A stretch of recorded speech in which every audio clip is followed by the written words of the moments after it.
प्यारे बच्चों, हिंदी की कक्षा में आपका एक बार फिर से स्वागत है। जैसा कि आप जानते ही हैं, हमने अपना 7वां पाठ का पठन और व्याख्या दोनों ही कर लिया है। अब आप इसका सारांश भी अपने शब्दों में सुना सकते हैं। तो आगे बढ़ते हैं हम शब्दार्थ और मुहावरों से। तो सबसे पहले शुरुआत हम करेंगे शब्दार्थों से, और मुहावरों का वाक्यों में प्रयोग भी आज आपको करवाया जाएगा। तो शुरू करते हैं शब्दार्थ।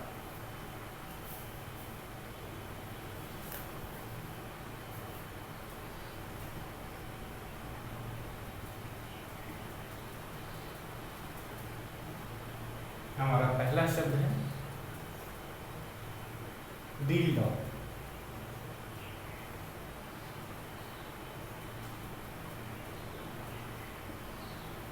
डील डॉल का अर्थ है लंबाई चौड़ाई कद काठी।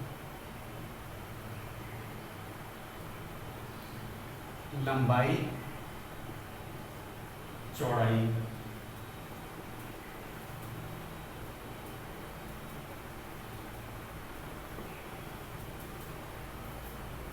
कद काठी। कद काठी।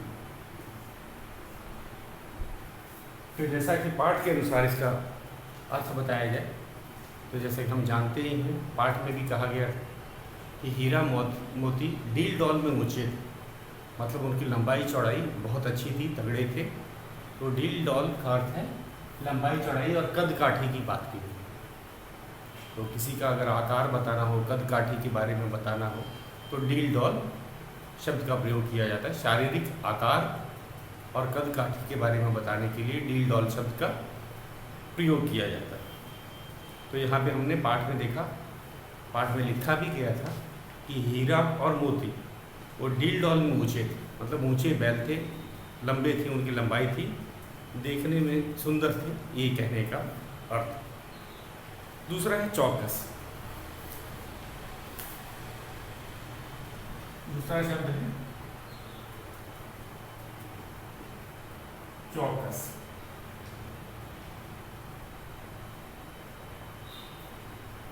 का अर्थ होता है ठीक और सावधान।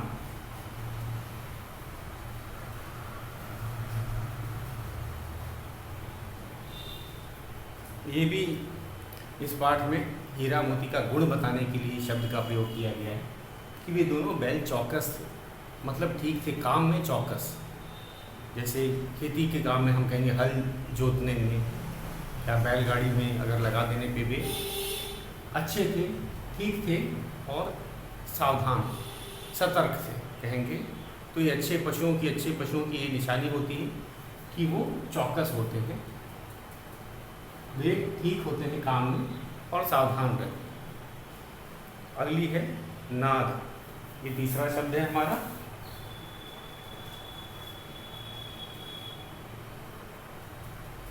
नाद। पशुओं को चारा दिए जाने के लिए, पशुओं को चारा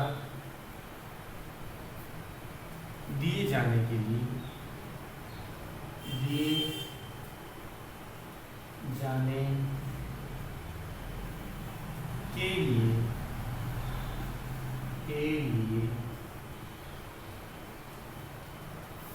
चौड़े मुंह वाला,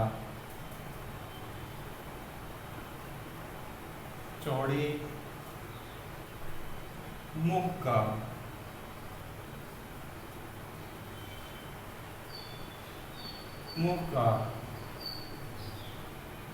मिट्टी का पात्र। मिट्टी का पात्र। तो ये पशुओं को खिलाने के लिए ये जो नाद होता है, ये एक मिट्टी का पात्र होता है। और ये चौड़े मुंह का क्यों होता है? ताकि पशु उसमें आसानी से खा सके, खासकर बैल, गाय बैल को खिलाने के लिए नाद का प्रयोग किया जाता है। और ये जो पात्र होता है, बर्तन होता है, मिट्टी का होता है।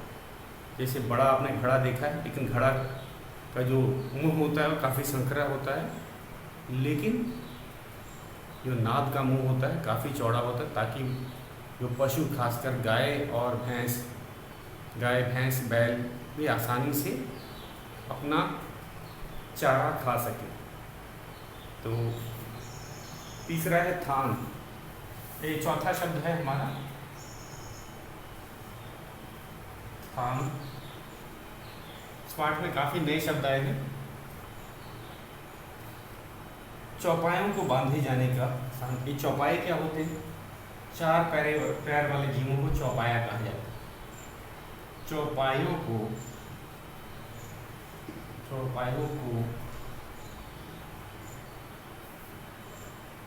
बांधे जाने वाला, बांधे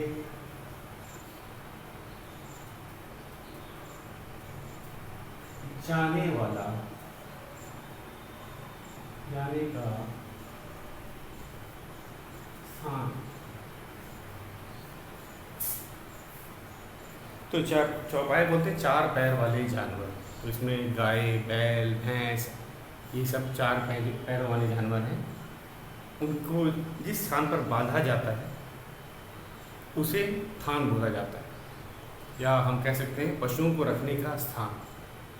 तो एक खुला जगह होता है, यहाँ पे पशुओं को बांधा जाता है या रखा जाता है, खासकर चार पैर वाले जानवरों को। इसे क्या बोला जाता है? थान।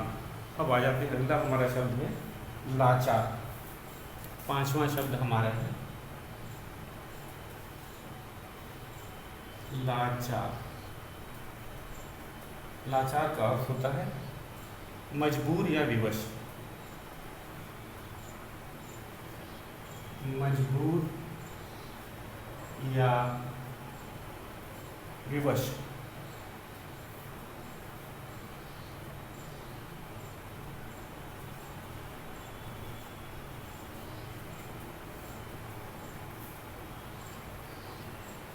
तो हमने देखा जब गया ने दोनों बैलों को, हीरा और मोती को, अपने घर में मोटे मोटे रस्सों से बांध दिया तो वे लाचार हो गए, क्योंकि अब वो भाग भी नहीं सकते। तो लाचार का अर्थ होता है विवश या मजबूर।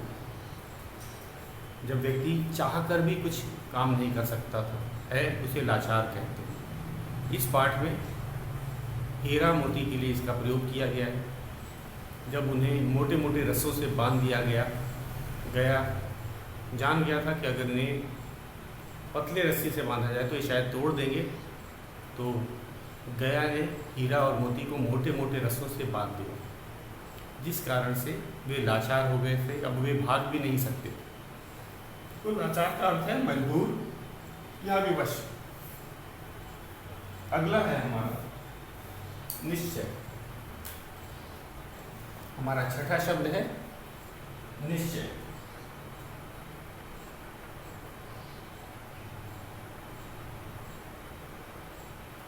निश्चय आधा शब्द है निश्चय का अर्थ होता है इरादा। इरादा। तो इसका शब्द का प्रयोग हमने देखा पाठ में किया गया। जब पहली बार गया उन्हें अपने घर ले गया था, तो दोनों बैल ने उसी समय निश्चय कर लिया था कि वे रात को भाग जाएंगे, रस्सी तोड़ करके भाग जाएंगे। तो निश्चय कर लेना क्या होता है? इरादा। निश्चय कर लिया था उन्होंने। जब पहली बार गया के घर में गए थे तो उन्होंने दिन में ही निश्चय कर लिया था कि रात को वे भाग जाएंगे। तो पक्का इरादा कर लेना या इरादा कर लेना हम कह सकते हैं। निश्चय का होता है इरादा। निश्चय का क्या होता है? इरादा। हमारा अगला शब्द है नकेल। अब मैं इसे मिटा देता हूँ। सातवां शब्द हमारा है नकेल। आपने इन सब कर दिया, एक बार मैं पढ़ देता हूँ फिर से। डील डॉल का अर्थ होता है लंबाई चौड़ाई कद काठी। चौकस का अर्थ होता है ठीक या सावधान। नाग पशुओं को दिए जाने के लिए चौड़े मुंह का मिट्टी का पात्र। पात्र मतलब बर्तन। ये भी नया शब्द लगे तो मिट्टी का पात्र। थान, चौपायों को बांधे जाने का स्थान। चौपाई मैंने आपको बताए थे 4 पैर वाले जीवों को, जैसे गाय, बैल, भैंस आदि। लाचार का अर्थ होता है मजबूर या विवश। निश्चय का अर्थ होता है इरादा।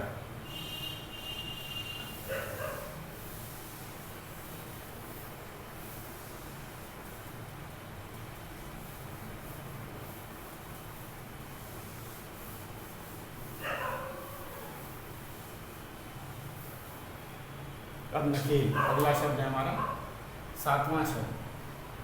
7वां है नकेल। नकेल क्या है? बैलों आदि, बैल आदि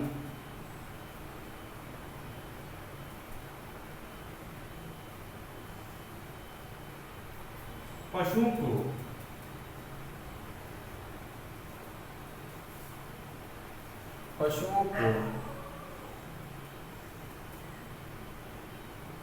वश में करने के लिए, वश में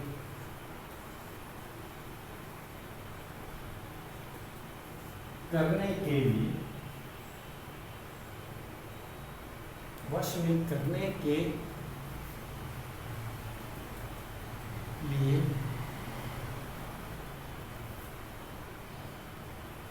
नाक में बांधे जाने वाली रस्सी, नाक में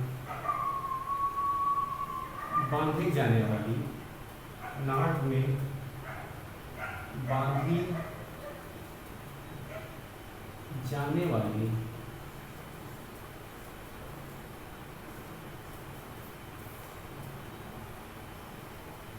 रस्सी। तो ये रस्सी के बारे में बताया जाता है कि जैसे कि कोई पशु को काबू में करने के लिए, खासकर जैसे कि जो पशु ज़्यादा हम कहेंगे अगर कहना नहीं मानते हैं मालिक का, तो उनके नाक में नकेल डाली जाती है। तो नकेल कैसे जाती? नाक के बीच में छेद करके उस रस्सी को डाल दिया जाता है। जैसा कि आपको पता है नाक बहुत सेंसिटिव होती है, बहुत संवेदनशील होती है। अगर उसको खींचा जाए, अगर उसमें रस्सी लगा दी जाए और उस रस्सी को अगर खींचा जाए तो पशु वही करता है जो रस्सी जिसके हाथ में होती है वो उसकी बात मानता है, मतलब उसके काबू में रहता है। तो नकेल क्या होती है? वह रस्सी जो नाक में लगाई जाती है और जिसके खींचे जाने पर पशुओं को वश में किया जा सकता है। तो एक सुबह हीरा और मोती के भी नाक में नकेल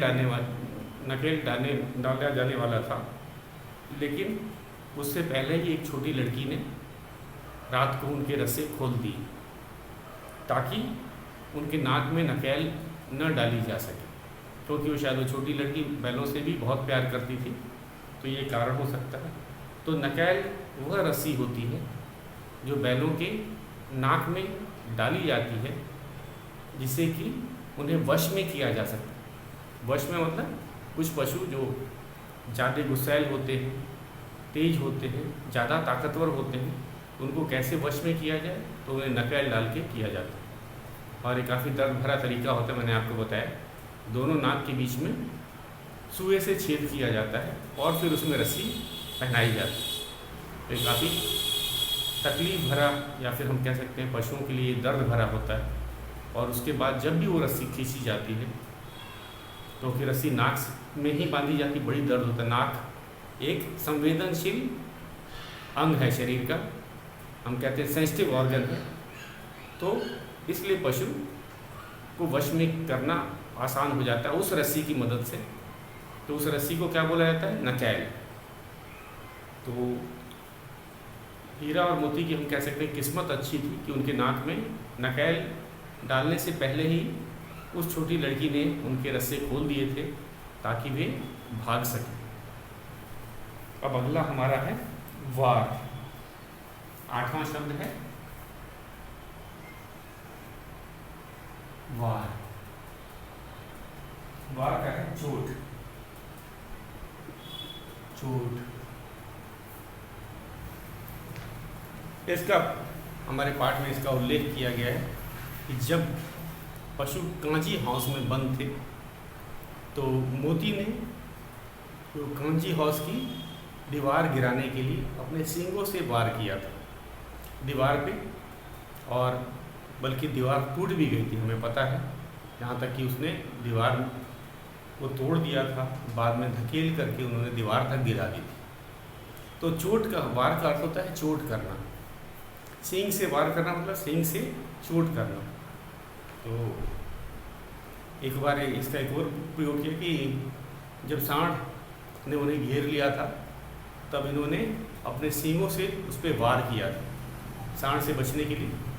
दोनों ने मिल करके सांड का मुकाबला किया था। कैसे किया था? सींगों से वार करके, और सांड जख्मी हो गया था, घायल हो गया था, ये हम जानते हैं। तो वार का अर्थ होता है चोट करना, हमला करना। हमारा 9वां शब्द है kanji house. Kanji house, kanji house, तो ये वह स्थान होता है जहाँ लावारिस पशु रखे जाते हैं। वह स्थान होता है जहाँ लावारिस, लावारिस का अर्थ होता है जिसका कोई वारिस ना हो, जिसका कोई मालिक ना हो। लावारिस,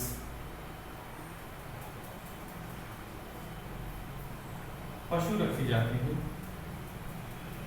पशु रखे जाते हैं, रखे जाते हैं।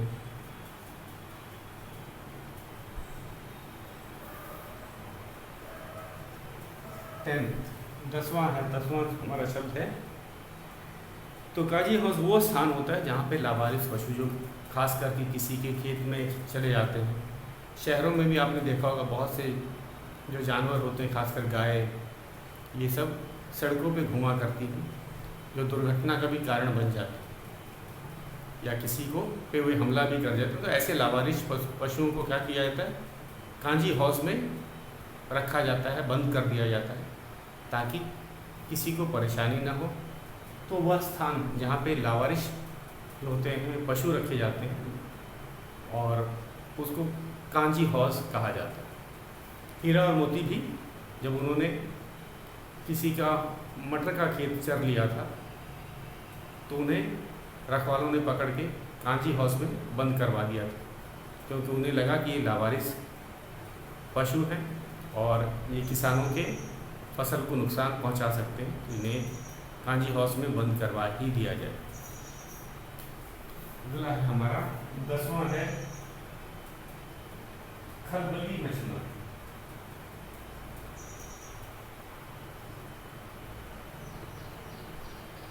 खलबली मचना का अर्थ है हलचल मचना, हलचल मचना। इस शब्द का प्रयोग किया गया था जब हीरा और मोती ने मिलकर कांजी हाउस के सभी जानवरों को भगा दिया था। यहाँ तक कि गधे नहीं भाग रहे थे, उनको भी सींग से डरा करके उन्होंने भगा दिया। अब कांजी हाउस पूरी तरह से खाली हो चुका था, उसमें कोई भी जानवर नहीं था। अगले दिन जब कांजी हाउस के रखवाले आए तो कांजी हाउस में खलबली मच गया, मतलब हलचल मच गया, क्योंकि उन्होंने किसी भी पशु को वहाँ नहीं देखा सिवाय हीरा और मोती के। तो खलबली मचने का क्या अर्थ है? हलचल मच जाना। उनको काफ़ी आश्चर्य हुआ होगा कि अरे कल तक तो कांजी हाउस में उन्होंने बहुत सारे जानवर बंद करके रखे थे, लेकिन अब क्या है? अब तो कोई जानवर ही नहीं दिख रहा, खाली हो गया है सिवाय 2 बैलों के। तो खलबली मचना का अर्थ होता है हलचल मचना।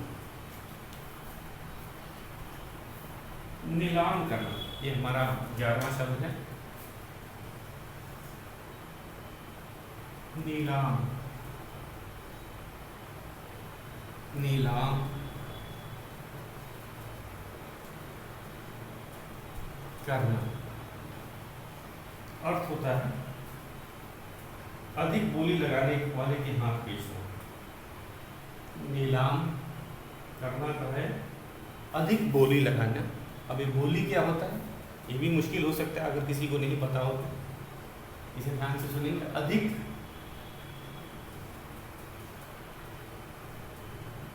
बोली, अधिक बोली लगाने वाले, लगाने वाले के हाथ, के हाथ बेचना, बेचना। तो कांजी हाउस में क्या किया जाता है, अगर कोई मालिक नहीं आता है लेने कर या छुड़वाने के लिए अपने पशुओं को, तो उनको नीलाम कर देते हैं। नीलाम ऑक्शन कहते हैं, इंग्लिश का वर्ड है ऑक्शन कर देना। तो इसमें क्या होता है, जो बोली अधिक बोली लगाने वाला, जो सबसे ज़्यादा अधिक पैसा देता है उस व्यक्ति को कांजी हाउस वाले उस व्यक्ति को वो जानवर बेच देते। तो जैसे बहुत सारे नीलामी में क्या होता है, बहुत सारे लोगों को बुलाया जाता है कि आज पशुओं को नीलाम करना है, तो बहुत सारे लोग आ जाते हैं कि कांजी हाउस के जो हम कहेंगे लावारिस, जिनका कि कोई वारिस नहीं होता, कोई मालिक नहीं होता, उनको नीलाम किया जा रहा है। तो हर पशु की बोली लगती है। बोली में क्या होता है, सब उसका जो अधिक पैसा देगा उसको वो पशु बेच दिया जाता है। तो उसे क्या कहते हैं, उसे ही बोली लगाना कहते हैं, या फिर नीलाम करना। वो नीलाम करना या बोली लगाना एक ही शब्द है। तो अधिक बोली लगाने वाले को ये हाथ बेचना। तो इसका नियम क्या होता है, जो सबसे अधिक पैसा देगा किसको, कांजी हाउस वालों को, तो वे वो जानवर उस व्यक्ति को दे देंगे। तो हमने देखा भी इस पार्ट में हीरा और मोती को भी नीलाम किया जाता है, और एक दाढ़ी वाला व्यक्ति उन दोनों बैलों को खरीद लेता है। तो कैसे खरीद लेता है, शायद उसने सबसे अधिक पैसा दिया होगा, और इस कारण से वे जो है उस दाढ़ी वाली व्यक्ति को दे दिए जाते हैं, हीरा और मोती दोनों बैल। तो नीलाम करना एक तरीका होता है जिसमें जो अधिक पैसे पशुओं को देता है उसे वो पशु बेच दिया जाता है। और हमारा अंतिम जो है वो है जुगाली। जुगाली शब्द है हमारा 12वां और अंतिम शब्द है इस पाठ का, जुगाली। जुगाली तो निगले हुए चारे को, ये शायद आपके लिए नया शब्द है, निगले हुए चारे को, निगले हुए चारे को, चारे को थोड़ा थोड़ा,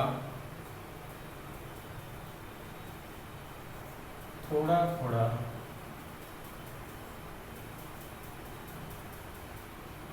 मुंह में लाकर, मुंह में लाकर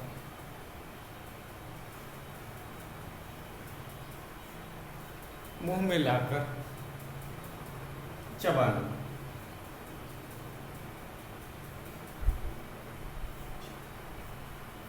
तो आपने ईवीएस में भी पढ़ा होगा कर्ड चिविंग एनिमल्स। तो इसमें गाय आ जाती हैं, बैल आ जाते हैं, भैंस आ जाती हैं, बकरियां तक आ जाती हैं। तो ये क्या करते हैं, सबसे पहले तो एक बार वे खाना खा लेते हैं, और उसके बाद खाना खाने के बाद जो निगला हुआ भोजन होता है या चारा होता है उसको वे मुंह में दोबारा लाते हैं और फिर से चबाते हैं। आपने देखा होगा पशुओं को मुंह चलाती है, खाना खाने के बाद वे मुंह चलाते रहते हैं, तो उसे ही जुगाली करना कहते हैं। तो इसमें क्या किया जाता है, जो उन्होंने पहले जो चारे को निगल लिया होता है उसको वे दोबारा मुंह में लाते हैं और थोड़ा थोड़ा मुंह में ला करके चबाते हैं। तो इसको इस विधि को क्या बोला जाता है, जुगाली करना। ईवीएस में आपने पढ़ रखा है कर्ड चिविंग एनिमल। तो इसमें वे क्या करते हैं, इसमें कौन कौन से जानवर आ जाते हैं? गाय आ जाती है, बैल आ जाती है, भैंस आ जाते हैं, बकरियां आ जाते हैं, भेड़ जो है, भेड़ भी इसमें आ जाते हैं। इसके अलावा हिरन, जो अधिकतर शाकाहारी जितने पशु हैं, हिरन, बारहसिंगा, ये सब जुगाली करते हैं। और आपने कभी देखा भी होगा, ये खाने के बाद बहुत देर तक मुँह चलाते हैं, उसी की ही जुगाली करना क्या। तो ये था हमारे सब कठिन शब्द। अब हम चलेंगे मुहावरों की। तो बच्चों आज ये हो गया शब्दार्थ। अब हम मुहावरे लिख रहे हैं अर्थ के साथ, उसके बाद उन मुहावरों का वाक्यों में प्रयोग भी करवाया जाएगा। तो सबसे पहले लिखेंगे हम मुहावरे।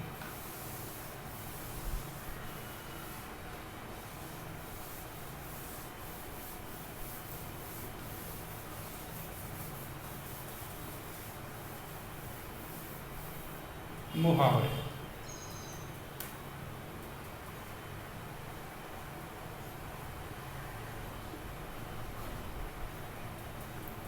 इस पाठ में एक से अधिक मुहावरे हैं, इसलिए हम मुहावरा नहीं लिख रहे, बहुवचन मुहावरे ही लिख रहे हैं। तो इस पाठ में कुल मिला के 1 2 3 4 5 6 मुहावरे हैं। इस पाठ में हमें 6 मुहावरे मिले। मैं एक बार उनको पढ़ देता हूँ। हमारा जो पहला मुहावरा है हृदय भर आना, भावुक हो जाना। तो मुहावरा है पहला हृदय भर आना, इसका अर्थ है भावुक हो जाना।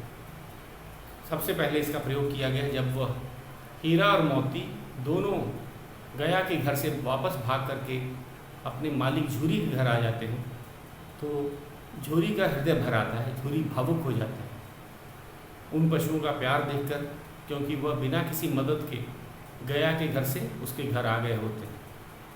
गले लगाना, प्यार करना, जैसा कि ये पाठ में भी कहा गया है, अपने बैलों को वापस आ जाने पर उन्हें हीरा और मोती को गले लगा लिया। इसका मतलब है प्यार करने लगा। कौन? झूरी। जल भुन गई, ईर्ष्या के कारण छेड़ना। हमने देखा जब गया के घर से दोनों बैल भाग के आ गए थे झूरी के घर, तो झूरी की जो पत्नी थी वह जल भुन गई, मतलब उससे काफ़ी ईर्ष्या हो रही थी। कारण क्या था कि बैलों ने उसके भाई की मदद नहीं की। गया बड़े उम्मीद से उनको लेके गया था कि वे अपने घर ले जाएगा, उन्हें उनसे काम करवाएगा, हल चलवाएगा, लेकिन वो दोनों बैल वापस रात को रस्सियों को तोड़ करके आ गए थे। इस कारण झूरी की पत्नी जल भुन गई, मतलब ईर्ष्या के कारण वह चिढ़ रही थी। फिर आते हैं खाली हाथ लौटना, मतलब इसका अर्थ होता है बिना कुछ पाए लौटना। जब छोटी सी लड़की ने हीरा और मोती के जो मोटे मोटे रस्से खोल दिए ताकि वे भाग सकें, और जब गया को पता चला कि बैल भाग गए हैं, तो वे उनके पीछे दौड़ा भी था, लेकिन वे खाली हाथ लौट आया, मतलब वे उन्हें पकड़ नहीं पाया। तो इसका अर्थ होता है बिना कुछ पाए लौटना। खाली हाथ लौटना मतलब बिना कुछ पाए लौटना। दिल कांप उठना, डर जाना। बैल ने देखा कि जो दाढ़ी वाला व्यक्ति थी उसकी आंखें लाल थी, और शायद वह कसाई था। कसाई कौन होता है? जो पशुओं को मार देता है। तो उनके दिल कांप उठे थे, दोनों बैल डर गए थे। उन्हें डर था कि इस नीलाम में ये जो दाढ़ी वाला व्यक्ति उन्हें ले जा रहा है, कहीं भी उन्हें मार न डाले। तो उनका दिल कांप उठा था, मतलब ये डर गए थे। और हमारा अंतिम जो है मुहावरा वो है आव न देखा ताव। इसका है बिना सोचे समझे। न सोचा न समझा, या फिर हम कह सकते हैं बिना सोचे समझे। जैसे ही वह दाढ़ी वाला व्यक्ति बैलों को लेने झूरी के घर में आया, मोती ने आव ना देखा था उस पर हमला कर दिया, मतलब बिना सोचे समझे, क्योंकि उसे पता था कि ये व्यक्ति शायद उन्हें मार देगा। तो उसने बिना सोचे समझे समझ गया था और उस पर हमला कर दिया तुरंत। तो न समझा न सोचा, तो आओ ना देखा ताओ का क्या अर्थ होता है? न समझा न सोचा। तो बच्चों कल हम इसके मुहावरों का अर्थ लिख पाएंगे और इनका वाक्यों में प्रयोग भी आपको करवाया जाएगा। तो आज के लिए बस इतना ही।